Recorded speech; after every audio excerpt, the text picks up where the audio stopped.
마태복음 26장 47절에서 56절. 말씀하실 때에 12 중에 하나인 유다가 왔는데 대제사장들과 백성의 장로들에게서 파송된 큰 무리가 칼과 몽치를 가지고 그와 함께 하였더라. 예수를 파는 자가 그들에게 군호를 짜 이르되 내가 입맞추는 자가 그이니 그를 잡으라 한지라. 곧 예수께 나와 라삐어 안녕하시옵니까 하고 입을 맞추니 예수께서 이르시되 친구여 내가 무엇을 하려고 왔는지 행하라 하신대 이에 그들이 나와 예수께 손을 대어 잡는지라. 예수와 함께 있던 자 중에 하나가 손을 펴 칼을 빼어 대제사장의 종을 쳐 그 귀를 떨어뜨리니 이에 예수께서 이르시되 내 칼을 도로 칼집에 꽂으라. 칼을 가지는 자는 다 칼로 망하느니라. 너는 내가 내 아버지께 구하여 지금 12군단 더 되는 천사를 보내시게 할 수 없는 줄로 아느냐. 내가 만일 그렇게 하면 이런 일이 있으리라 한 성경이 어떻게 이루어지겠느냐 하시더라. 그때 예수께서 무리에게 말씀하시되 너희가 강도를 잡는 것 같이 칼과 몽치를 가지고 나를 잡으러 나왔느냐. 내가 날마다 성전에 앉아 가르쳤으되 너희가 나를 잡지 아니하였도다. 그러나 이렇게 된 것은 다 선지자들의 글을 이루려 함이니라 하시더라. 이에 제자들이 다 예수를 버리고 도망하니라. 아멘. 할렐루야. 귀한 아침, 또 한 주간 또 은혜의 시간이 시작되었습니다. 112일째, 이제 한 8일 정도 이제 마무리 한 주간을 다음 주 화요일에 이제 우리가 마무리가 되니까 남았는데요. 마지막 구간 또 열심히 기도하시면서 또 말씀 가운데 또 달려나가시고 또 한 해를 마무리하는 성탄의 주간이기도 하지만 한 해를 마무리하는 시간들인데 주의 은혜를 또 깊이 묵상하는 시간들 되시길 바랍니다. 자, 오늘 말씀 예수님이 체포되시는 이야기죠. 겟세마네 동산에서 이제 기도의 준비도 다 끝내시고 이제 예수님은 본격적으로 십자가의 길을 가시게 됩니다. 그때 이제 만찬 때 먼저 그 자리를 떠났던 가룟 유다는 대제사장들과 장로들이 보낸 군인들과 함께 예수를 잡으러 예수님이 자주 가시는 그곳으로, 자기도 하는 그곳으로 이제 가게 됩니다. 한밤중이고 또 캄캄한 산중이기 때문에 횃불을 든다고 해도 누가 누군지 이렇게 식별하기가 쉽지 않을 것을 미리 알고 가룟 유다가 군인들과 작전을 짜서 내가 가서 입을 맞추는 사람이 바로 예수니까 그 사람 잡으면 된다고, 참 이런 아주 간교한 계획을 세우고, 그리고 예수님께 와서 아주 모르는 척하고 라삐어 안녕하십니까 하고 예수님께 입을 맞추었고, 제자들 중에 우리가 알기로는 아마도 그 재정을 맡았던 제자인 것 같고 돈꾀를 맡았다고 얘기하는 거 보면 요한복음에, 또 이 예수님을 잡기 위해서 이렇게 아주 치밀한 작전을 짜는 걸 보면 누구보다도 머리가 좋고 계산이 빠른 그런 사람이 가룟 유다가 아닌가, 이런 생각을 해보게 됩니다.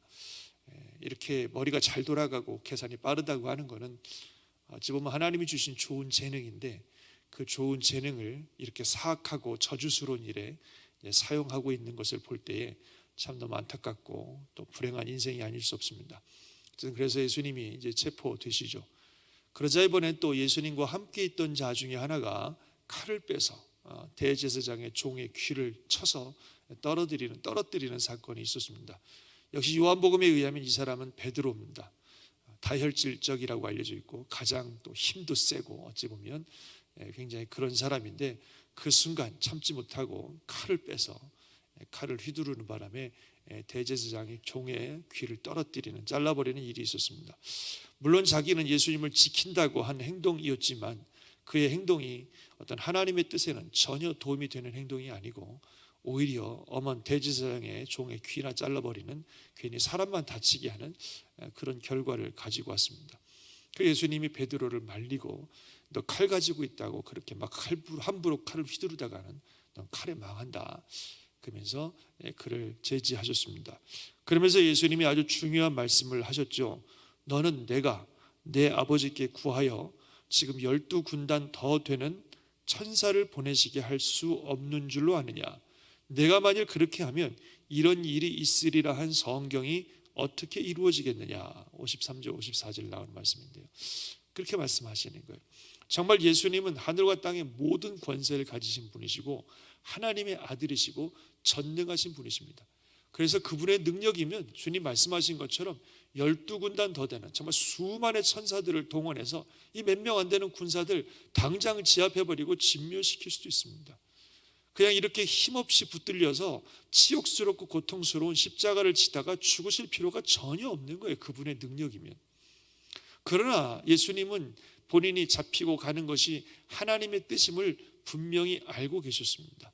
더군다나 겟세마네 동산에서 정말 땀을 흘리고 진액을 짜는 기도를 통해서 다시 한번 하나님의 뜻이 무엇인지를 재차 확인하셨습니다.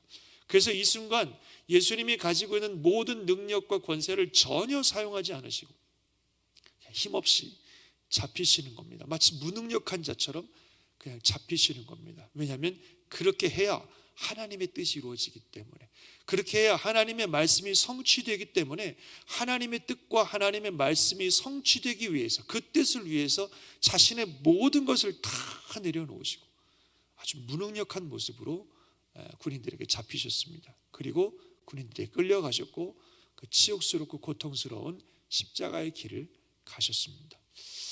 자, 이런 본문의 내용들을 우리가 읽어보면서 이런 측면에서 좀 본문을 보면 좋겠어요. 오늘 아침에는 어떤 측면이냐면 자기가 가진 재능과 능력을 다르게 사용하는 세 부류의 어떤 경우를 보게 되는 것입니다. 누구보다도 머리가 좋고 계산이 빨랐던 가룟 유다는 자신의 재능과 삶을 악을 행하는 일에 사용하였습니다. 그가 그렇게 악을 행하는 일에 사용한 이유는 단 하나예요. 자기의 유익을 위해서, 자기의 이득을 위해서, 자신의 욕망과 자신의 유익과 이득을 채우는 것이 그 무엇보다도 중요하게 여겼던 사람이 가룟 유다입니다. 그래서 이것을 행하는 것이 악인 줄을 본인도 알았을 거예요. 이게 잘못된 것이라는 것을 본인도 알면서도 자기의 이득을 얻기 위해서, 자기의 욕망을 채우기 위해서, 돈에 대한 자신의 욕심을 채우기 위해서 자신의 주신 재능과 달란트를 악을 사용하는 일, 악을 행하는 일에 사용했던 사람이 가룟 유다입니다. 그래서 자기의 욕망을 위해서 자기의 재능을 악을 행하는 일에 사용하였습니다. 또 반면에 베드로는요, 하나님의 뜻이 무엇인지 생각해 보지도 아니하고 순간에 자기의 판단과 자기의 의를 위하여 자기의 능력을 막 휘둘렀던 사람입니다. 말씀드린 것처럼 그는 아마도 예수님을 보호하겠다는 생각을 가지고 그렇게 했을 것입니다. 그러나 그는 지금 하나님의 뜻이 뭔지 모릅니다. 간밤에 기도 안 하고 잠만 잤어요. 하나님의 뜻이 뭔지 몰라요. 하나님의 뜻이 뭔지도 모르고 지금 하나님의 뜻이 뭔지 생각할 만한 여유도 없습니다. 그러나 하나님의 뜻이 무엇인가라고 하는 것은 생각하지 못하고 그냥 내가 옳다고 생각하는 바대로 자기의 판단과 자기의 뜻대로 자기의 재능과 자기의 삶을 사용한 사람이 이 베드로입니다. 그런 스타일의 모습을 보여주고 있습니다. 반면에 예수님은 전지전능하신 능력이 있는 분이시지만 그분의 그 삶과 능력을 전적으로 하나님의 뜻을 이루는 일에 사용하신 분이 예수님이십니다. 그분의 모든 행동의 기준은 하나님의 뜻이었습니다. 그래서 하나님의 뜻을 이루기 위해서 공생의 기간 동안에는 놀라운 능력을 사용하셨지만 지금 이 순간에는 하나님의 뜻을 이루기 위해서 아무 능력도 사용하지 않으시고 그냥 무능해 보일 정도로 연약한 모습으로 군인들에게 잡혀가신 것입니다. 그래서 세 가지의 모습을 보여주는 거예요. 자기의 욕망을 이루기 위해서 악을 행하는 일에 자기의 능력을 사용했던 가룟 유다, 자기의 순간의 판단과 의를 위해서 하나님의 뜻 생각하지 않고 사용했던 베드로, 그리고 하나님의 뜻만을 위해서 모든 것들을 사용하시는 예수 그리스도, 이렇게 세 가지의 모습을 보여주고 있습니다. 그 결과는 어떻게 됐어요? 자신의 욕망과 이득을 위해서 악을 행하는 일에 자신의 삶과 재능을 사용했던 가룟 유다는 결국 완전히 멸망했습니다. 다 아시는 것처럼 자신의 목숨을 스스로 끊은 완전히 저주스러운 인생으로 그의 인생은 끝나버렸습니다. 두 번째로 악을 행하는 일은 아니라 하더라도 하나님의 뜻을 묻지 않고 자기의 판단과 자신의 의를 위하여 자신의 삶과 재능을 사용한 베드로는 하나님의 뜻에는 아무런 도움이 되지 못했고 오히려 다른 사람들을 다치게 하는, 그런 결과를 가지고 왔습니다. 그리고 하나님의 뜻에 모든 것을 집중하시고 자신의 모든 것을 하나님의 뜻만을 위하여 사용하신 예수 그리스도는 하나님의 뜻을 온전히 이루시고 온 인류를 구원하시는 생명과 축복의 통로가 되셨습니다. 우리는 어떤 부류에 속한 사람이라고 생각하십니까? 하나님이 주신 재능과 달란트와 우리의 삶을 어떻게 사용하는 사람들입니까? 가룟 유다처럼 절대로 하나님이 주신 삶과 재능과 이 귀한 것들을 악을 행하는 일에 사용하는 일은 없어야 할 줄 믿습니다. 이게 죄인 줄 알면서, 이게 악인 줄 알면서, 하나님이 기뻐하지 않는 일인 걸 분명히 알면서 그냥 순간적인 나의 유익과 이득을 위해서, 나의 욕망을 채우기 위해서 악을 행하는 것은 정말로 피해야 될 일입니다. 시편 1편 보면 여러분 아시는 것처럼 복이 있는 사람은 악인들의 길, 악인들의 꾀, 죄인들의 길, 오만한 자들의 자리에 앉지 아니한다. 오직 여호와의 율법을 즐거워하여 그 율법을 주야로 묵상한다고 말씀하고 있습니다. 그리고 결론적으로 의인들의 길은 여호와께서 인정하시나 악인들의 길은 어떻게 된다고요? 망한다고 말씀하셨어요. 어떤 이유에든지 나의 욕망과 나의 유익이 된다고 해서 악을 행하는 것은 절대로 지혜 있는 길이 아니고 복받을 길이 아니라 결국은 망하는 길이라는 겁니다. 그래서 우리가 무슨 행동을 할 때 뭔가를 판단하는 기준이 나의 욕망, 나의 유익, 나의 이득, 순간적으로 내가 얻을 욕망과 이득이 되어서 악인 줄 알면서도 무엇인가를 행하는 그런 일은 절대로 우리 삶에 있어서는 안 될 것입니다. 절대로 그런 삶을 살아서는 안 될 것이다 하는 것을 다시 한번 이 아침에 기억하시기 바랍니다. 두 번째로 악을 행할 생각은 없지만 전적으로 나의 판단과 의지에 따라 살아가는 것도 하나님 기뻐하는 삶은 아닙니다. 우리의 선한 의도와 열정만으로 모든 게 다 되는 것은 아닙니다. 내가 아무리 선한 의도와 열정을 가지고 있다 할지라도 그것이 하나님의 뜻이 아니라고 하면 하나님의 뜻에 오히려 방해가 되는 것이고 나아가 다른 사람들에게 피해를 주고 다른 사람에게 상처를 주는 일이 될 수 있다는 사실을 알아야 됩니다. 그 대표적인 또 다른 예가 바울과 같은 사람입니다. 바울은 누구보다도 하나님의 뜻을 행하고자 하는 그런 어떤 열정이 있었던 사람입니다. 그런데 그가 진짜 하나님의 뜻이 뭔지를 몰랐어요. 그냥 예수님을 따르는 사람을 죽이는 게 하나님의 뜻이라고 생각했어요.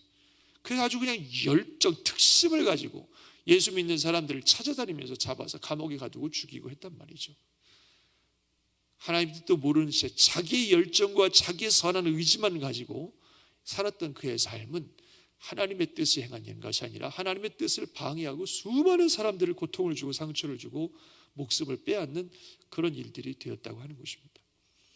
나의 선한 의도와 열정이 다가 아닙니다. 더 중요한 것은 하나님의 뜻입니다. 아멘이십니까? 하나님의 뜻이. 하나님의 뜻에 모든 것을 굴복시킬 수 있어야 됩니다. 모든 것들을. 하나님의 뜻에 내 모든 것들을 다 굴복시키겠다고 하는 결단과 삶이 필요한 것입니다. 우리의 열정도 좋고 또 선한 의도도 좋고 꿈도 좋고 비전도 좋고 다 좋지만 결국 하나님의 뜻, 하나님의 말씀이 가장 중요한 줄 믿습니다. 그래서 그 하나님의 뜻과 하나님의 말씀이 내 생명과 내 삶을 다 걸 수 있을 만큼 하나님의 뜻과 말씀이 가장 중요하다는 겁니다.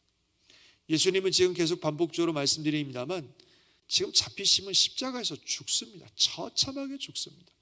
누구보다도 예수님이 그것을 잘 알고 계시지만 하나님의 뜻을 위하여 하나님의 말씀이 성취되기 위하여 자신이 얼마든지 그 상황에서 벗어날 수 있는 능력이 있음에도 불구하고 그 뜻에 완전히 자기의 삶을 굴복시키시는 그런 모습을 보게 됩니다. 이렇게 예수님은 정말 진지하게 절대적으로 하나님의 말씀을 받고 하나님의 뜻에 자신의 모든 삶을 다 거시는 분이 우리 예수님이셨고 그런 삶을 통해서 하나님의 뜻이 이루어지고 말씀드린 것처럼 온 인류를 향한 생명과 축복의 문이 활짝 열린 줄 믿습니다. 우리는 어떠합니까? 우리의 삶과 재능을 가지고 사용함에 있어서 그것을 판단하는 판단 기준이 어디에 있습니까? 악이면서도 행하는 나의 욕망입니까? 내가 옳다고 생각하는 그때그때의 판단과 나의 의지입니까? 아니면 하나님의 말씀과 하나님의 뜻이 나의 모든 행동과 판단의 기준이 되고 있습니까? 정말 하나님의 말씀과 뜻에 우리의 모든 것들을 굴복할 수 있는 그런 성도들이 되시기를 주의 이름으로 축원합니다. 그러기 위해서 또다시 어디로 가야 되냐면 말씀과 기도로 또 돌아가야 됩니다. 하나님의 말씀과 기도가 있어야 하나님의 뜻을 알 수 있고 그 뜻에 굴복할 수 있습니다.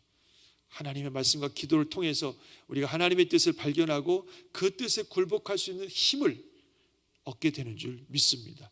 그래서요, 말씀과 기도 없이 신앙생활을 한다는 것은 불가능하기도 하지만 위험하기도 합니다.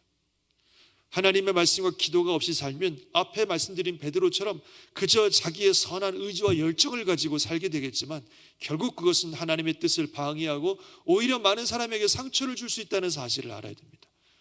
교회 생활함에 있어서 나의 선한 의지와 열정만 가지고 되는 게 아닙니다. 항상 하나님의 뜻을 구하고 하나님의 뜻 안에서 하나님의 뜻 앞에 어찌 보면 나의 열정과 의지도 굴복시킬 수 있는 그런 결단이 필요한 것이지, 하나님의 뜻이 가장 중요합니다. 교회도 마찬가지예요. 교회가 열정만 가지고 되지 않습니다. 열심만 가지고 되지 않습니다. 철저히 하나님의 뜻을 알고 그 뜻에 굴복할 수 있는 우리 교회가 될 때에 비로소 세상을 축복하는 축복의 통로가 될 줄 믿습니다. 바라옵기는 저와 여러분이 늘 항상 하나님의 뜻을 구하고 그 뜻에 순종할 수 있는 그런 결단의 삶이 되시기를 주님의 이름으로 축원합니다. 그럼 오늘 말씀의 제일 마지막에 예수님의 그런 모습을 통해 그렇게 될 것이라고 말씀하신 모든 선지자의 글이 이루어졌다고 말씀하신 것처럼 저와 여러분의 매일매일 그 하나님의 뜻을 구하고 그 뜻에 순종하는 삶을 통해서 우리를 향하신 하나님의 모든 뜻이 온전히 이루어지게 하는 저와 여러분들 또 우리 교회가 될 수 있기를 예수님의 이름으로 축원합니다. 매일매일 주님과 함께 걸어가는 복된 삶 되시기를 주의 이름으로 축원합니다. 아멘. 우리 찬양하겠습니다. 주와 같이 길 가는 것 즐거운 일 아닌가. 정말 우리가 늘 주님의 뜻에 따라 한 걸음 한 걸음 걸어갈 때에 꽃이 피는 들판으로 인도하셔도 험한 골짜기로 인도하셔도 날마다 우리는 주님과 함께 걸어가겠습니다. 말씀 기억하면서 힘차게 찬양합시다.